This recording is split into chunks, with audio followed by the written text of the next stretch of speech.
Listen to me carefully, Fred, because what I am about to reveal to you will shatter every single assumption you have ever made about interstellar warfare, alien superiority, and the absurd fate that brought two civilizations face to face in the most hilarious catastrophe the galaxy has ever witnessed. This is not just another story of invasion. Oh no, no, no. This is the tale of how an intergalactic empire, the most ruthless, calculated, and terrifyingly efficient military force ever assembled across 17 star systems, was brought to its knees not by weapons, not by superior technology, but by something they could have never anticipated, never trained for, and absolutely could not defend against. Humor.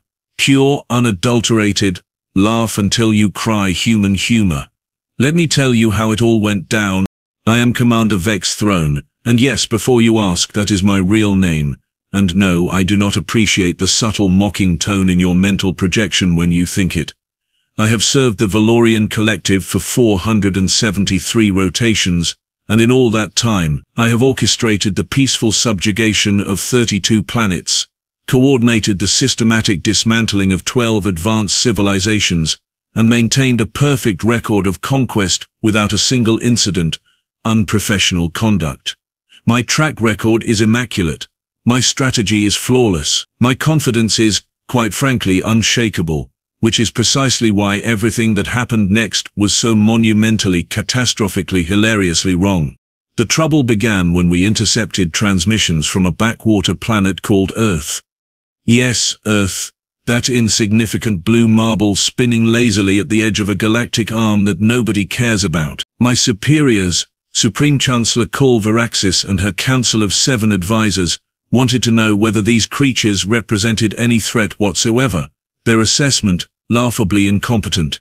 Their military technology, roughly 3,000 years behind even the most primitive Valorian outpost. Their social cohesion, fragmented into 214 separate nation-states, most of whom could barely tolerate each other, much less organize a unified defense.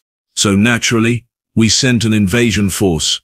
But here is where the story takes its first delicious turn, and where I, Commander Vex-Throne, began my descent from the highest peaks of military glory into something I still refuse to fully categorize as humiliation.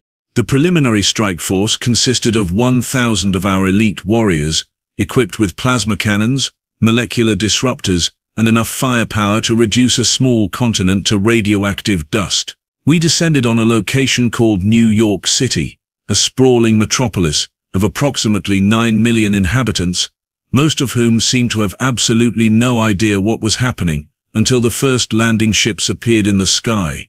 The explosions started. The screams echoed. The destruction was absolutely positively complete in every technological sense. And then, something unexpected happened.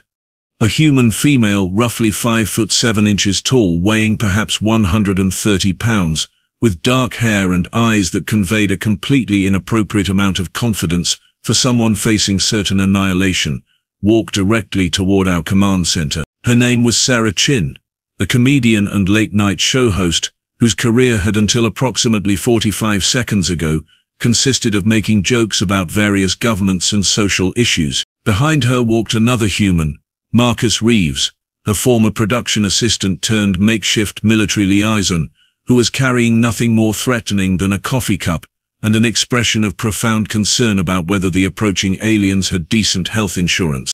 Sarah Chinn looked directly at our battalion commander, Valorian, who stood approximately 8 feet tall and was covered in chitinous plating capable of withstanding direct missile strikes. She smiled, a genuine, dazzling, absolutely terrifying smile, and then she spoke 7 words that would change the course of galactic history forever. So, what brings you guys to the neighborhood? Valorian, following protocol, attempted to explain our mandatory occupation procedures and the inevitable surrender of Earth to Valorian authority. He spoke in formal, clipped tones about capitulation deadlines and the logistics of resource extraction. It was all very professional, very militaristic, very much standard procedure for an invasion of this magnitude. Sarah Chinn interrupted him mid-sentence. Wait. I have to ask, do you guys actually look that way all the time? Because if someone designed your species' appearance specifically to be intimidating, they absolutely nailed it. Seriously, you look like what would happen if someone crossed a praying mantis with a really angry accountant. No offense. Keth Valorian had no category for this interaction in his training protocols. He attempted to maintain his composure, but then Marcus Reeves stepped forward and added, "Also, is anyone else noticing that their ships are shaped exactly like the alien from that 1951 movie? Like, did you guys just copy that design? Because we should probably have a conversation about intellectual property rights and original concept development." This was not going according to plan. Over the next 72 hours, Sarah Chinn, aided by Marcus Reeves and a growing coalition of comedians, actors, musicians and other entertainers from across Earth's most influential media platforms, executed the most devastating psychological operation I have ever witnessed. They did not fight with weapons. They fought with jokes, observational humor, self-deprecating comedy, absurdist parodies about the Valorian collective's overly complicated military hierarchy, sketches mocking the physical characteristics of our warrior caste, musical numbers describing the existential absurdity of attempting to conquer a planet whose primary export was entertainment. And here is the absolutely infuriating part: it worked. Our soldiers, who had been trained from larval stage to resist pain, resist fear, resist propaganda, had never been trained to resist laughter.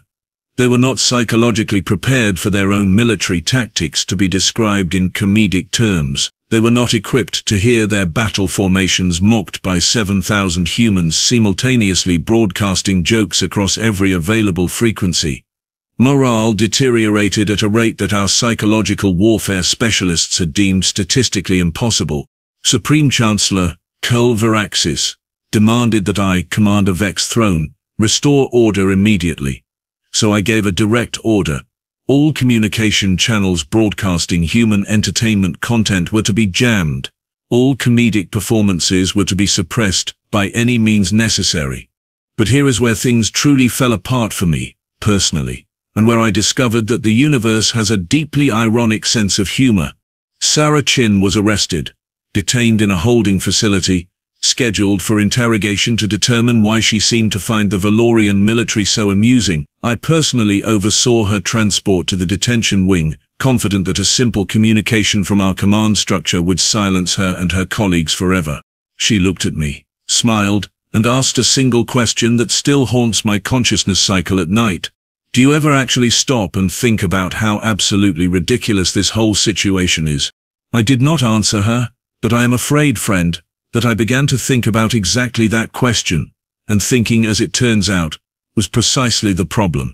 That is where Part 1 concludes, with the Valorian collective's invasion force stalled, confused and facing an enemy they could not have possibly prepared for. In Part 2 we will witness my complete and total downfall, the discovery that humanity's greatest strength is not courage or technology, but something infinitely more dangerous: the ability to make fun of absolutely everything, including themselves.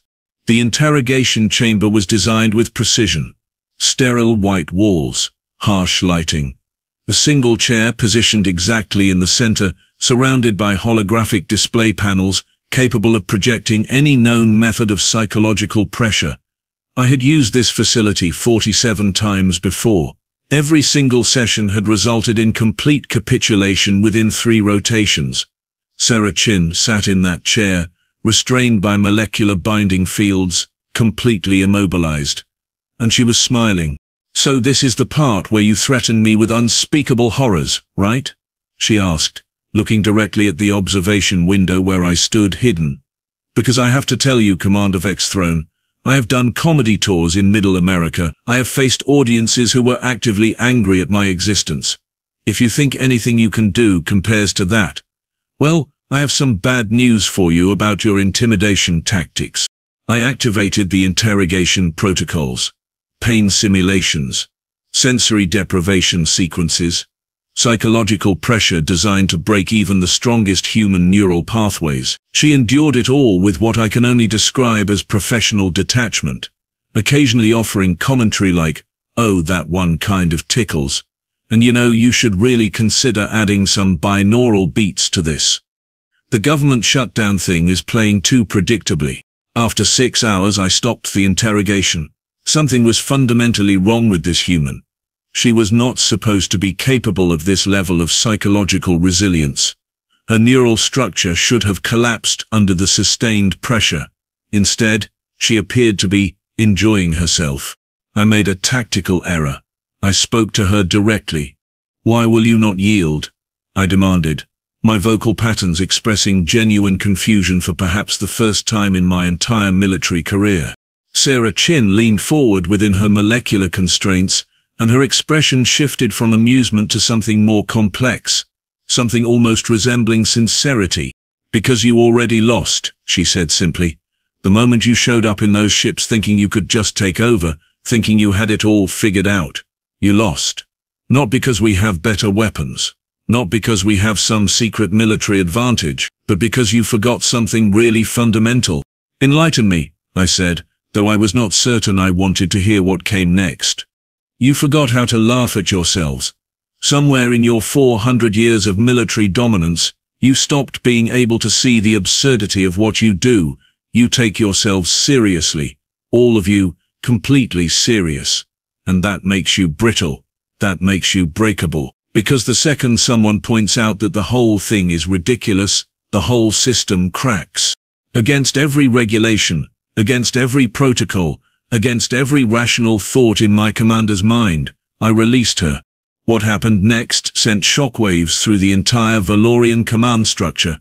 Sarah Chinn, freed from detention, did not attempt escape. She did not try to hide. Instead, she walked directly to our primary communications array and, with surprisingly minimal resistance from guards who seemed equally confused by events, she broadcast a message to every Valorian soldier stationed on Earth.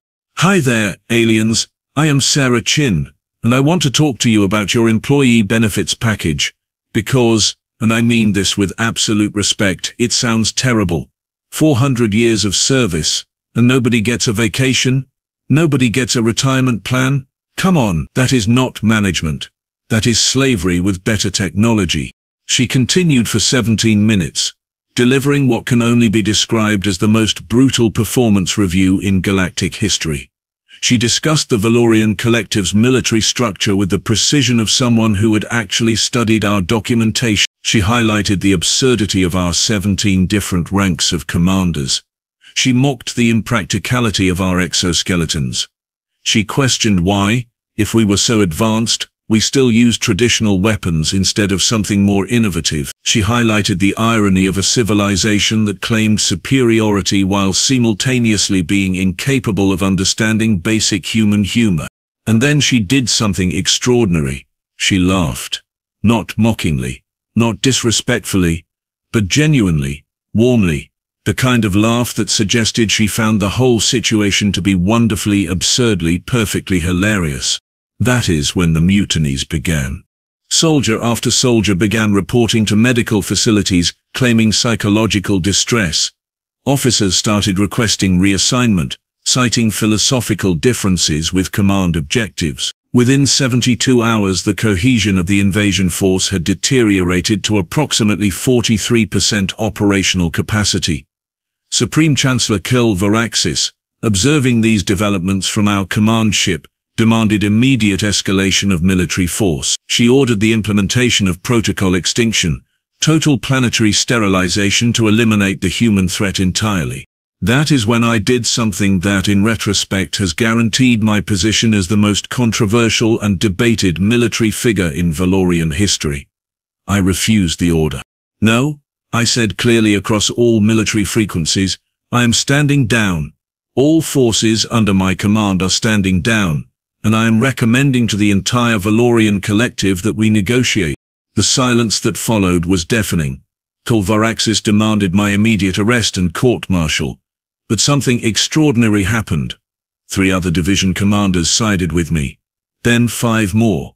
Then an entire fleet of military vessels indicated they were withdrawing from combat operations. The Empire was fragmenting in real time, not from military defeat, but from something far more devastating. The realization that we had lost perspective. Marcus Reeves walked into our command center carrying that same coffee cup from before, which I noticed was now empty. He looked around at the assembled Valorian officers and asked a simple question that became the turning point of everything. So, do you guys want to sit down and actually talk like as equals? Because I think that is how you solve problems, not by shooting at each other. What followed was the most bizarre peace negotiation in recorded history. Humans and Valorians, seated around a table, discussing mutual coexistence while Sarah Chinn periodically interjected with jokes, designed specifically to keep the conversation from becoming too tense. She discussed the absurdity of conquest in the modern galactic era. She highlighted the benefits of cultural exchange. She made a particularly devastating joke about how the Valorian Empire's greatest weakness was its complete inability to understand that sometimes the most powerful weapon was simply admitting you were wrong. 2 weeks later, the invasion force withdrew. Earth remained independent.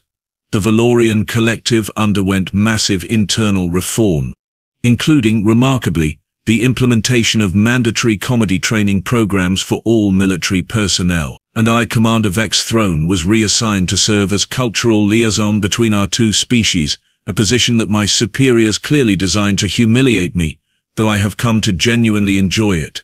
Sarah Chinn is now officially recognized as Earth's first interstellar ambassador. She has been touring Valorian colonies for the past year, and I can confirm with absolute certainty that her comedy tours are causing more significant social change than any military intervention ever could have achieved. The irony, which I have been forced to truly appreciate, is that the empire that conquered 32 worlds through military might was ultimately brought to its knees by 7 comedians, 1 production assistant, a late-night host, and the simple revolutionary idea that sometimes being able to laugh at yourself is infinitely more powerful than being able to destroy your enemies. And the universe, as it turns out, has never found anything quite so hilarious.